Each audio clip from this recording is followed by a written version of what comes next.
Welcome back, everybody. Lenny Works YouTube channel. So tonight is just going to be a quick. I'm going to aim to keep this around 5 minutes. I don't really need to do too much more than that. We're not going to do any work. Fair warning. There's going to be zero work getting shown. I had a couple of the videos that I'm working on, and I've been slacking on getting out. But this is just kind of a informational video. So the car is just about dyno ready. So I'm gonna show you the list. A little hard to see. So fuel, we have drums over there. Spark plugs, I still gotta pick those up. I wanna have a couple of sets on me just in case, you know, stuff happens. Cover the trans tunnel. You can see in there, it's safe now. It doesn't have a giant gaping hole in it anymore. One of those things, for the dyno, it probably wasn't necessary, but God forbid something happens. I'd like to keep the tuner safe. I don't want to have anything coming through there. So I covered that up. Secure the boost controller wire. So I don't know if you guys remember. I don't know if I even showed it. I'm terrible at this. I'm working on it. But we routed through this frame rail outside that passenger side fender where the fender exit is. That's where my boost control wire comes from the Holley. So this here white wire tucks in here. You can see it go in there. Comes down this frame rail, in the frame rail itself, and then comes out and goes to the boost controller, which is behind the bumper.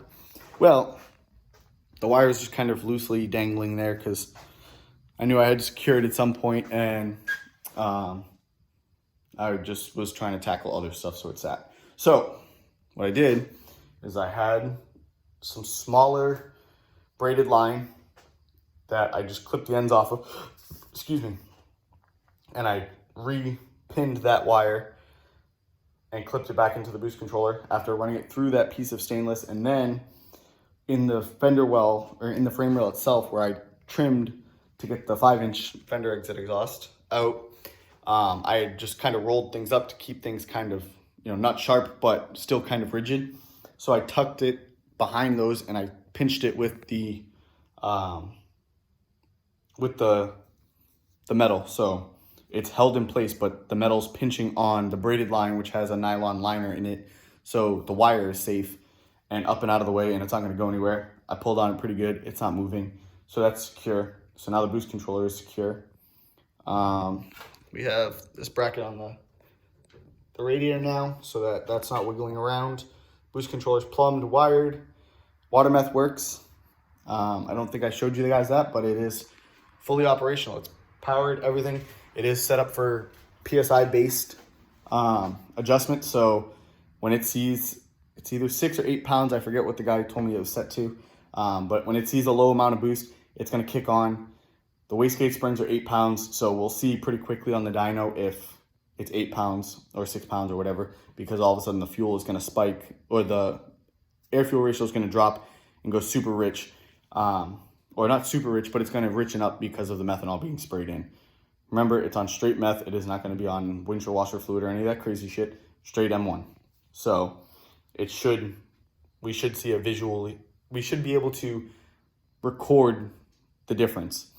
What else did we get done? All right, so we got pile tires. Those are the Hoosiers. These are CO7s, 28-10-5 stiff wall. These are our no prep tires. We're gonna use the radials for the dyno. We're probably gonna screw them all up, which is fine. I'm okay with it. I didn't pay a ton of money for those tires. They're beater tires anyways. So just use those, beat the crap out of those on the dyno, and then I'll swap over to these. When I swap over to these, I'll also be swapping over to these. These are new fronts. They're roughly 25 inches tall, which gives me an additional 1.5 inches over what's on there right now, which that means the front end is going to come up 3/4 of an inch to an inch from where it is now. So a lot of you can feel a lot better about my front end not touching the ground. It'll be up a little bit higher. And they're literally brand new. The guy put them on, realized it was too tall for his car, and took them back off. So there's still nubbies on them. I know, not ideal tire. It's gonna go over 5 minutes. Whoops. But But I know it's not the ideal tire. Eventually I'll put a proper front tire on, but with what this car should weigh and what other people with this car have done on that type of tire, I'm not worried about it for right now. You know, if all of a sudden we go to the track and the thing picks the front end up and smashes it down and something, realistically, those tires are the least of my problems. Probably gonna break some stuff. So, but for right now, they're okay. So the dyno list is basically down to a nut and bolt and to pick up some spark plugs. Probably just run to Orlando tomorrow and pick up a set. American Motorsports keeps those in stock. They're super readily available there. They literally have a bin of them, so I can walk in and buy 16 if I need them. I don't think I'm gonna buy 16 right now. I might buy 8 this week, and then I'll buy 8 next week before the dyno. We're gonna refill the fuel tank out of the 5-gallon drum, top the car off, and then when I go to the dyno, because the dyno is roughly 7 minutes away from the gas station that I use for my E85, I'm gonna refill the 5-gallon, make sure the car is topped off, and I have an additional 15 gallons to come with us so that we have plenty of fueling. Do I think we're gonna go through 25 to 28 gallons of fuel? Absolutely not. I don't think we're gonna go through that much. But I wanna have it in case we have problems, in case we have issues, we're chasing stuff. I just wanna have that room. I don't wanna be running out in the middle of a pull. Oh crap, we're out of fuel, we need more. That would just be silly. If we get to the point we've burnt 30 gallons of fuel, I have enough problems. We're gonna take the car off the dyno. I'm gonna bring it home and fight with it at home. Other than that, it's been running great. What else did we get taken care of? I wired something else. What did I wire? What did I wire? Sorry, that light is like really bright in my face, but oh, I almost forgot. So as you can kind of see, if I can figure this damn. All right, screw it. We're gonna go like this. That's way easier. We have tack and it functions. So it's been a long day. You can see kids, we're building stuff in the garage today. We built a little race car. Rose forgot to put her stickers on it, but yeah, so we have a functional tack. That was one of the last things that I really needed to get done. The ECU is actually physically mounted now. It's another quick thing I can show you. Ow! So I just got these little brackets here, and then it's riveted in here and just zip tied to the bracket. There's one on either side. It's not pretty, it's not fancy, I don't care. It works. It's not directly on the tunnel. It's raised up a little bit. It closes off those 2 holes because there's now bolts in them. And it just makes me feel a little warm and fuzzy inside because it's not a complete mess. So it's better. We're getting there. A lot of this stuff is just kind of there so I can get use out of it. And then once it's ironed out, we'll go through and individually go through and clean things up. It's one of those things that it's function over form right now. I do plan to go back and clean a lot of this up, like the seats that are all beat up, but they are certified seats. So that's, like I said in a few videos, that's huge for me. I'm kind of anal about that. It's weird, whatever, I don't care, it works. But yeah, so that's that. We just did an oil change not too long ago, so it shouldn't need an oil change. That's fine. Because my first oil change, we had dumped a ton of fuel in it and stuff like that, so it was kind of getting a little low. It was getting a little gross, so we changed that out. Not a big deal. So oil should be fine. Spark plugs will have a couple sets. The set in there is pretty much brand new anyways. I switched them out when we fixed the coil problem. So injectors are good. M1, the guy at work should have some for me this week. He was gonna bring me some, but I'm assuming when he drove by I wasn't here.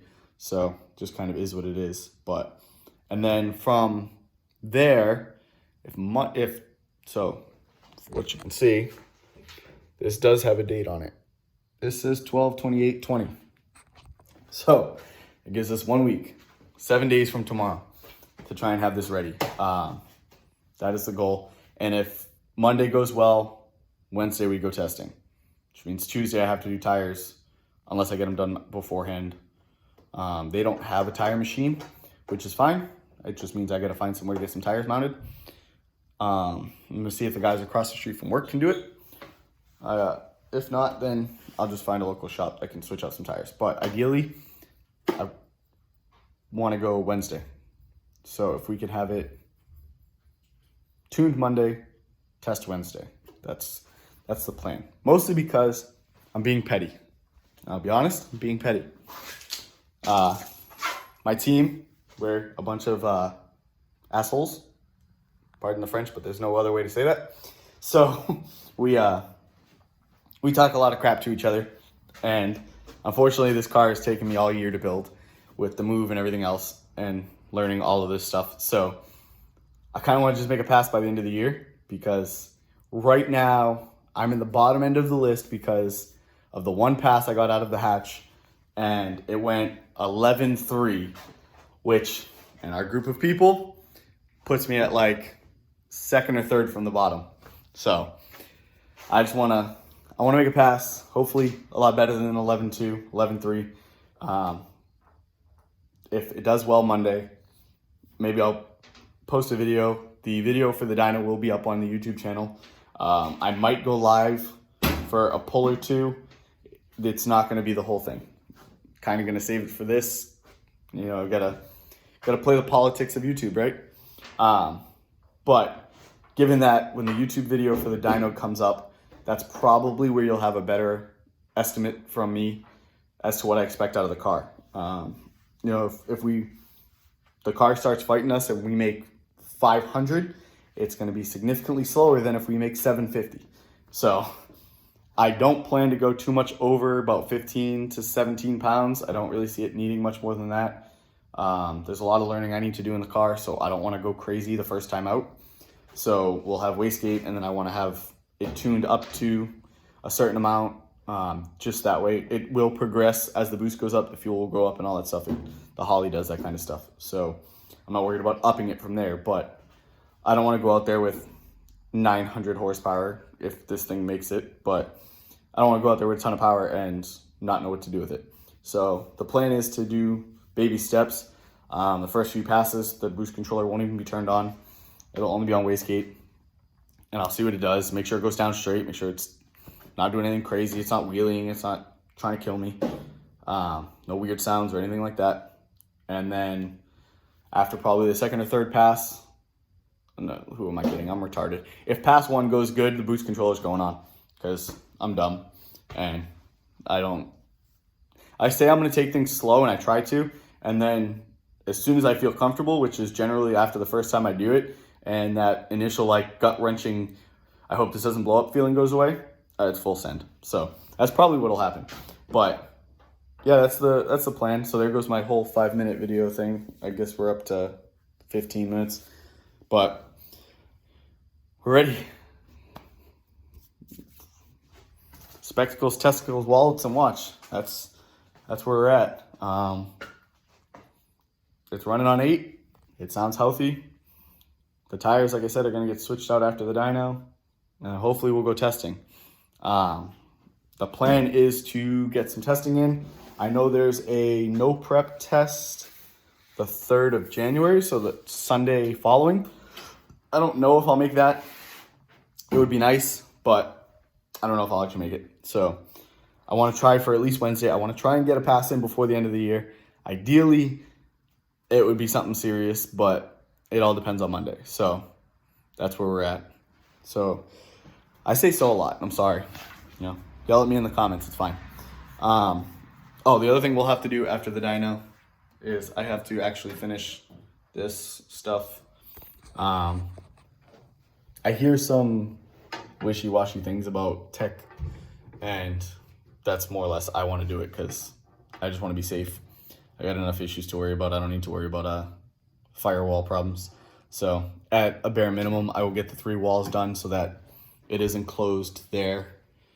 And yeah, that's it.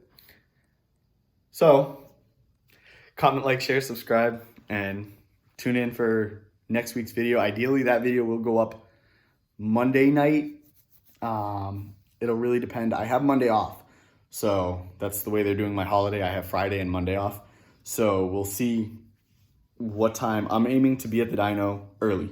I want to get it there. That way, if I have problems or whatever, we have time to fight it. I don't want to show up at 5 o'clock and, you know, give the guy an hour or 2 hours to fight with it. It shouldn't be a fight. Realistically, it should be pretty straightforward. Everything seems like it's good. I think I've worked a lot of the bugs out. Mechanically, it should be okay. There's no leaks. And any leaks are like super, super minor. It's like a drop over 2 weeks of sitting type stuff. And that's like the diff cover and stuff. Not worried about it. So, nervous as yep, I'm out there because that's a little excessive. But I'm nervous. I'm excited. And I'm hopeful that everything goes smooth. Battery tied on. I will have to make another list. I'll probably do that tomorrow. But I'll make another list for what we need for the track, not necessarily the dyno. That's my dyno list right now, and we're almost done with it. Literally down to a nut and bolt check, which will be on the other list too, and spark plugs. So, and the only reason I'm gonna go to Orlando is because I found out by calling around the last time I needed plugs, most places have like 4. And then I gotta go to like 3 different places, and by the time I do all that and whatever, it's just a pain in the butt. I can go to Orlando. They're $2 a plug. Legitimately, it's $1.99 a plug. So it saves me $1 per plug. It saves me all the running around to different places. And I go and look at cool stuff because they have some badass stuff in that place.